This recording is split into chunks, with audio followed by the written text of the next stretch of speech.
Biden's press secretary Jen Psaki now wants to ban people from all social media platforms if they're spreading disinformation on one. They should actually be banned from all of them, even if they're not spreading disinformation. And again, I don't support anybody being banned from social media for, quote, spreading disinformation, especially if the arbiter of what disinformation is, it is these big tech companies or the US government at this point, which again is completely beholden to imperialism, upholding capitalism and white supremacy as well. And the big tech industry, Facebook, Instagram, Twitter, etc., are completely intertwined with those same imperialist, capitalist, racist interests. Do we really want those people, those entities, to be deciding what, quote, disinformation is?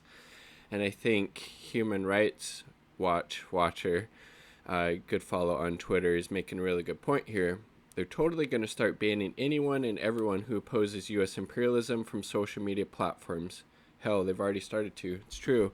A lot of like those, Iranian websites, Press TV's website was taken down. A lot of people who are critical of the apartheid state of Israel and the U.S.'s unconditional support of that have been attacked, removed from these platforms.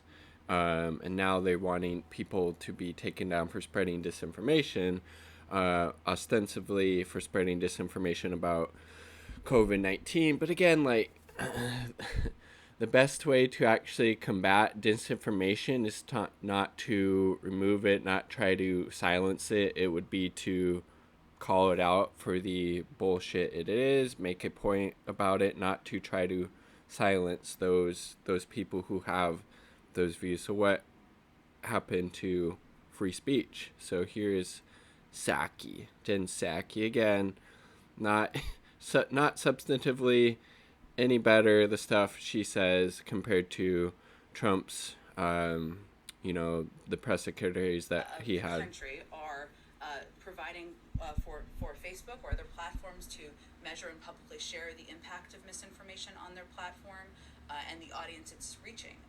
Also with the public, with all of you, to create robust enforcement strategies that bridge their properties and provide transparency about rules. You shouldn't be banned from one platform and not others.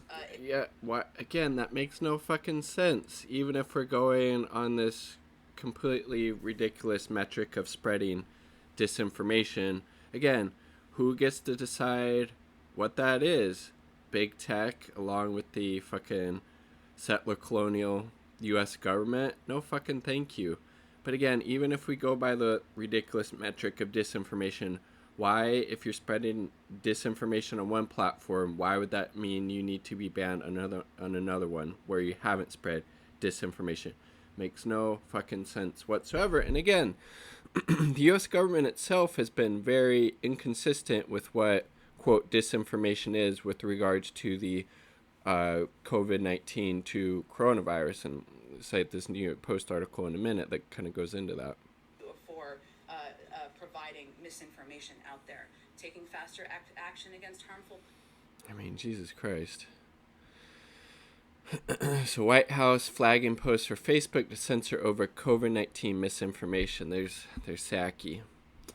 But again, 2020, what we had Fauci coming out there saying, no, actually, masks, you don't need masks. That's not going to protect you. And then, no, you need masks. Okay, so would it have been disinformation at that point for, somebody else in the public health sphere, something like that, to come out and say, no, actually, masks probably make sense. This is spread virally, right, through the air. Masks are probably going to cut down on that a little bit. See, I haven't changed how loud I'm talking, but probably less particles coming out as a result of that.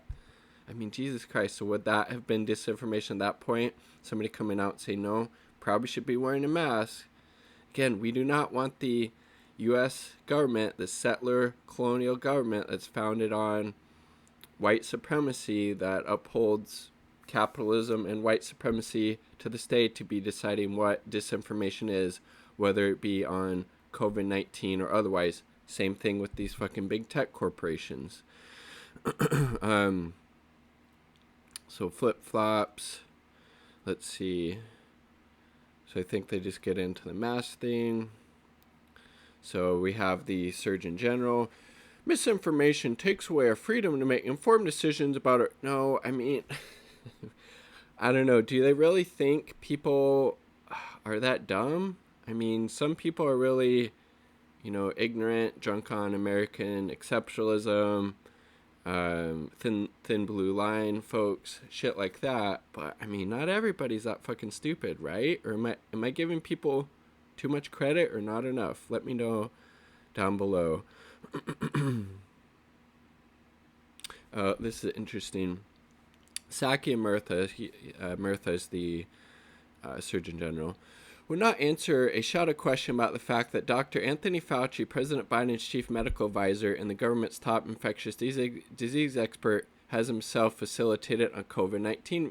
Yeah, so again, at which point would you be spreading information in that capacity when they were saying masks don't help?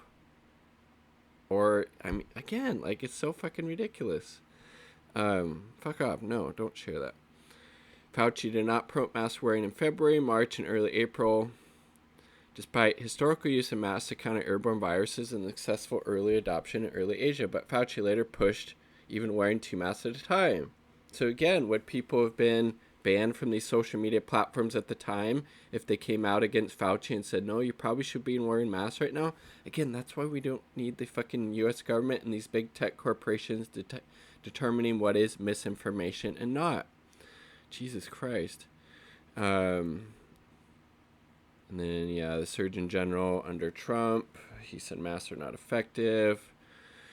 And then stuff about the lab leak, but again, obviously that's whole fucking horseshit, bullshit, just used to deflect from the U.S.'s giant failure on the COVID-19 scale. But even then, I don't think the whole lab leak discussion should be censored. I think it should be vociferously called out for the bullshit that it is. But again, if you consider yourself on the left, especially, well, obviously you're on the left if you're anti-imperialist, because if you're an imperialist, you're not on the left, should not be calling for this type of censorship, because it, again, as Human Rights Watcher points out, would always be used against people on the left, people calling out the U.S. empire, imperialism around the world, people calling out the apartheid state of Israel, etc., etc., and it would always be extended, and that's why the censorship shouldn't happen and needs to be called out when it does. Like the video. If you like the video, subscribe for more content. Peace. Much love.